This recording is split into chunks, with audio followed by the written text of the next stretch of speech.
Өмнөх дугааруудаа эхнэрийн өрх киноны шин нэрий болон Хүүнжээгийн дөрүүдийн жүжигчдийн талаар оруулсан бол энэ удаа Чон Гүбин буюу 62 настай жүжигчин Бён Үүминий талаар хүргэхээр бэлтгэлээ.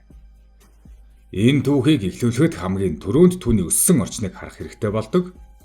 Учир нь түүний амьдралын оргилд хүрсэн болоод уналт дахин босолтын үндэс нь бага наснаас нь бүрэлдсэн хүмүүжил гэр бүлийн ур амьсгалтай шууд холбоотой харагддаг. Тэрээр энгийн нэг айлд биш боловсролыг хамгийн том үнэт зүйл гэж үздэг Бусааны Сэхэтэн гэр бүлд 1964 оны 11-р сарын 9-нд мэндэлжээ. Аав Бённаг мөн нь бага сургуулийн захирал хийж байсан төдийгүй Кённам их сургуулийн Япон хэл утга зохиолын тэнхимд профессор болж ажиллаж байсан хүн. Ийм аавтай айлд өссөн түүний хувьд багаас нь нэр хүнд сахилгаваад хөдөлмөр гэдэг ойлголт маш тод гүн суусан гэдэг. Энэ нь зөвхөн Бён Үүмин дээрч биш түүний ах эгч дүү нарын амьдралаас ч харагддаг. Гэр бүлийн бусад гишүүд нь бүгд Сөүлийн үндэсний их сургуульд суралцаж, хууль болоод боловсролын салбарт амжилттай яваа хүмүүс болсон нь энэ айлын үнэт зүйлс ямар байсныг илтгэн. Өөрөөр хэлбэл энэ бол зүгээр нэг од төрсөн түүх биш. Нэр төр боловсрол гэр бүлийн өндөр хүлээлт дунд өссөн нэг хүү өөр зам сонгосон түүх. Бага наснаасаа тэр нисгэгч болох мөрөөдөлтэй байж тэнгэрөөд хараад онгоцны дуу чимээ сонсох бүртээ өөрийгөө тэнд нисэж яваагаар төсөөлдөг агаарын цэргийн академид орж жинхэнэ нисгэж болохыг хүсдэг хүүхэд байсан. Гэвч хараа муу байсан нь энэ мөрөөдлийг нь хаасан. Энэ жижиг мэт санагдах баримт үнэндээ түүний зан чанарыг маш сайн илтгэдэг. Учир нь мөрөөдөл нь нурсан ч тэр хожим хөнгөн онгоц жолоодох эрх авч өөр хэлбэрээр мөрөөдлөө биелүүлсэн.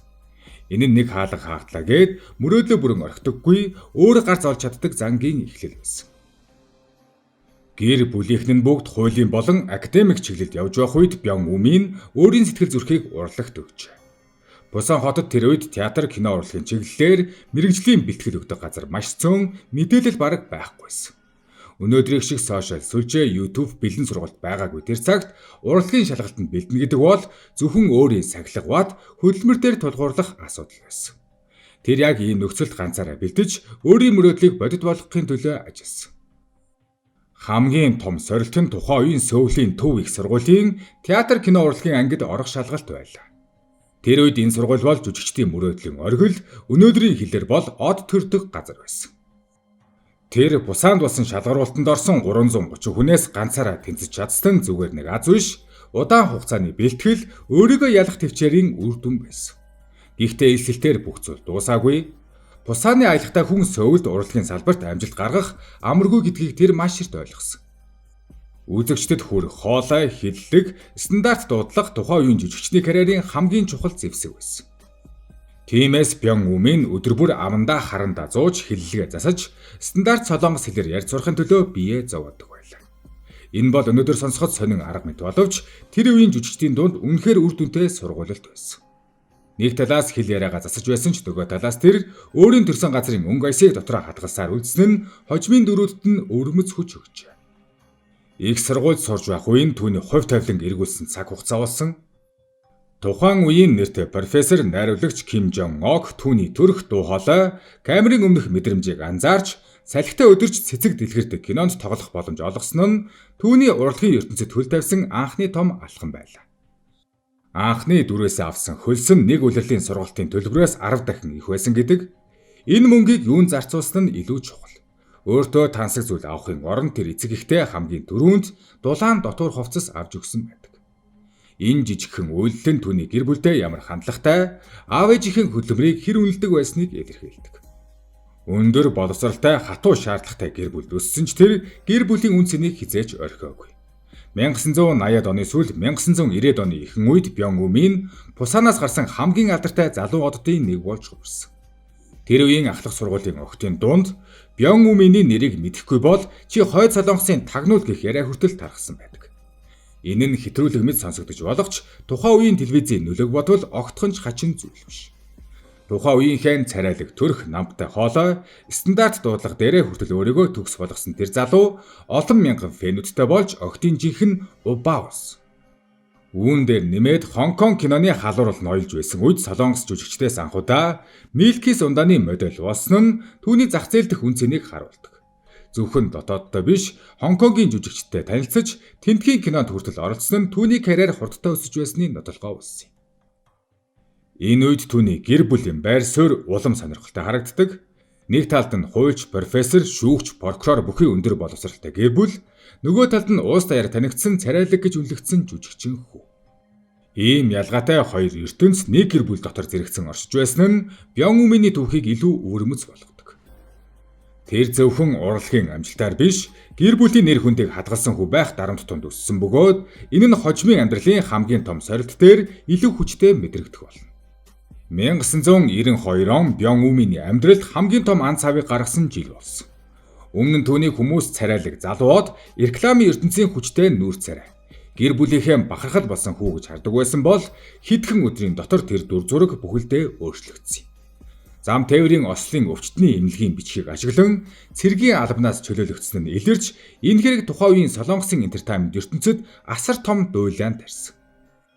Цэргийн алба бол тухайн нийгэмд эр хүний нэр төр гэр бүлийн хүмүүжил, хариуцлагын хэмжүүр гэж үзэгддэг байсан учраас олон нийтийн бухимдал зөвхөн нэг жүжигчэнд бус түүний ард зогсож байсан гэр бүлийн нэр хүндлүүн чиглэсэн. Боловсрал, сахилга бат нийгмийн нэр төрөөрөө үнэлэгддэг айлд өссөн хүний хувьд энэ уналт улам хүнд туссан. Аав нь насан туршдаа боловсролын байгууллагад ажиллаж, ах дүүс нь бүгд нэр хүндтэй мэргэжлийн зам сонгосон. Хуульч, шүүгч, прокурор, эрдэм шинжилгээний салбарт байр суурь олсон ийм гэр бүлд Бёнгүминий энэ хэрэг зөвхөн хувийн алдаа биш, овгийн удмын хэмжээнд ирсэн сорилт боллоо.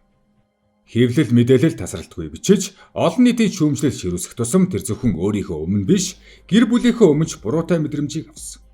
Шүүхийн шийдвэр гарч, нэг жилийн хорих ялан тэнсэнгээр солигдсон ч жүжигчний хувьд жинхэнэ шийтгэл үүнээс хойш эхэлсэн. Телевизийн сувгууд түүнийг нэвтрүүлэг драм рекламаас шууд хасаж, урлагийн ертөнцийн бүх хаалга бараг зэрэг хаагдсан.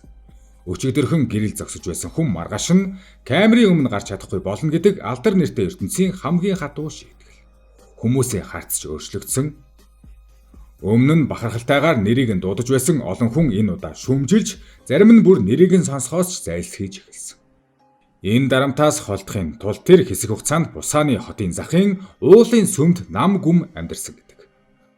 Олонний хүрээлэл тайз студиэс уулын сүмийн нам гүм рүү шилжинэ гэдэг бол зүгээр нэг нуугдсан хэрэг биш. Харин хүн өөрийнхөө хамгийн гүн бодолтой нүүр тулсан үе байсан. Яагаад ийм сонголт хийв? Яагаад бүхнийг ингэж эрсдэлд оруулах? Яагаад гэр бүлийнхээ нэрийг ингэтэл хүнд байдалд оруулах гэсэн асуултууд түүнээс салдаггүй байсан.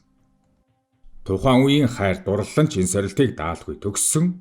Тухайн үед үерхэж байсан жүжигчин Ок Соритой харилцаанд тасарч амьдралын нэг үе нь бүрэн хаагдав. Карьер, нэр хүнд, хайр дурлал, олон нийтийн дэмжлэг зэрэг хүний түшиж явдаг бараг бүх зүйл зэрэг нурж болохыг тэр яг энэ мөчөд мэдэрсэн.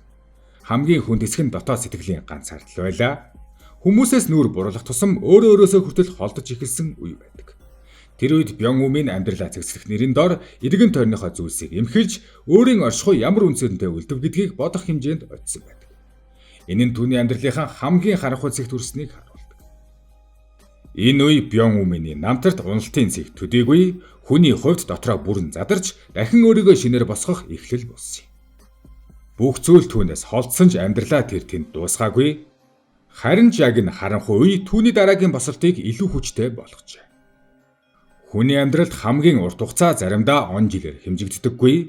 Харин дахин нэрээ дуудуулах хүнгүй болсон тэр чимээгүй өдрүүдээр хэмжигддэг. Бёнгүминий хувьд 1992 оноос хойш хэдэн жил яг ийм өнгөрсөн. Урд нь өдөр бүр камерын өмнө амьдардаг байсан хүн олонний нүднээс бүрэн алга болов. Алдартай хүний хувьд мартагдана гэдэг уналтаас ч илүү аимшигтай зүйл байдаг. Нэгэн цагт Бусаны сургуулийн охидын домог байсан нэрийг одоо хүмүүс чимнэн ярьж ихэнхдээ алдаа дуйлаантай хамт дурсдаг болсон байлаа. Гэвч тэр хугацаа зүгээр нэг завсарлага байсангүй. Гаднаас нь харахад карьер нь зогссон мэт боловч дотроо Бёнгүмин өөрийгөө дахин босгох сэтгэлийн тэнхээ цуглуулж байсан. Уулын сүмийн нам гүм гэр бүлийнхээ өмнө мэдэрсэн өөрөөсөө эцсэн тэр мэдрэмжүүд түүнийг илүү төлөвшүүлсэн. 1995 онд SBS-ийн Quebec драмд оролцсноор урлагийн ертөнцийнх нь хаалга түүнд баг багаар дахин нээгдэв. 3 жилийн дараах энэ иргэн эрэлт бол зүгээр нэг шинэ бүтээлд тоглосон хэрэг биш, харин олон нийтийн шүүлтүүрийг дахин давсан мөч байсан юм. Энэ бол жүжигчний хувьд өөрийгөө дахин батлах урт замын эхлэл байлаа. Харин жинхэнэ босолт удалгүй ирсэн. 1996 онд гарсан Ирчүүдийн адал явдал драмт тэр гол дүрийг дангаараа авч цуврал 30%-аас давсан өндөр рейтинг үзүүлэн Солонгос даяар хит болжээ. Энэ амжилт Бёнгүминий нэрийг зүгээр нэг эргүүлэн авчираагүй, харин бүр илүү бат бөх болгосон юм. Урд нь хүмүүс түүнийг сайхан төрхтэй залуу од гэж хардаг байсан бол энэ удаа жүжигчний ур чадвар амьдралын дарамтыг туулж гарсан хүний дотоод хүчийг мэдэрч эхэлсэн. Уналтаас бусаж ирсэн хүний нүд, дуу хоолой, дүр бүтээх хандлага хүртэл өөр болдог. Түүний дөрүүдэд илүү бодит, илүү насцсан жин нэмэгдсэн нь үзэгчдэд хүчтэй хүрчээ. Энэ босолтын дараа түүний карьер тогтвортой өссөн ч хамгийн олон хүнд нэрийг нь дахин тесрэлтэйгээр сануулсан бүтээл нь 2008 оны Эхнэрийн өрх кино байлаа. Тэнд тэр Чонгүбийн гих дүрээр бараг бүх Азад муу нөхрийн бэлэг тэмдэг болсон юм. Хүмүүс Чонгүбиний дүрийг хараад шоолж Аз даяар хит болохт нь Тайванд очивол аюултай байж магадгүй гэж хүртэл хошигддог байсан нь энэ дүр ямар хүчтэй хүрснийг харуулдаг. Жүжигчин хүний хувьд үзэгчдийг ийм хэмжээнд дүрээрээ бусдыг уурлуулна гэдэг бол асар том ялалт. Хамгийн сонирхолтой нь олон жилийн өмнө нийгмийн уур бухимдлын бай болсон тэр хүн энэ удаа дэлгэцэн дээрх муу дүрээрээ үзэгчдийн сэтгэлд дахин хүчтэй суусан явдал юм. Энэ үеэс Бёнгүминий карьер 2 дахь оргилдоо хүрсэн гэж хэлж болно. Нэгэн цагт ганц дулаанаар бүх зүйлээ алдсан хүн дараа нь Солонгосын хамгийн алдартай драмын нэгэн нүүр царай болж чадсан нь түүний босолтын жинхэнэ үнц. Амжилт нь зөвхөн рейтинг шагналаар хэмжигдээгүй. Хожим түүний хуримд Азийн олон алдартнууд болон олон орны фэнүүд мөн Солонгосын энтертайнментийн олон алдартнууд хүрэлцэж ирсэн нь Эхнэрийн өрх ямар өргөн нөлөөтэй байсныг нотолдог. Энэ босолтын ард гэр бүлийн нөлөө дахин мэдрэгдэн алдаа гаргасан ч хүн бүрмөсөн дуустдаггүй. Харин гэр бүлээс суусан сахилгават нэр төрөө сэргээх хүсэл нь хүнийг дахин босгодог.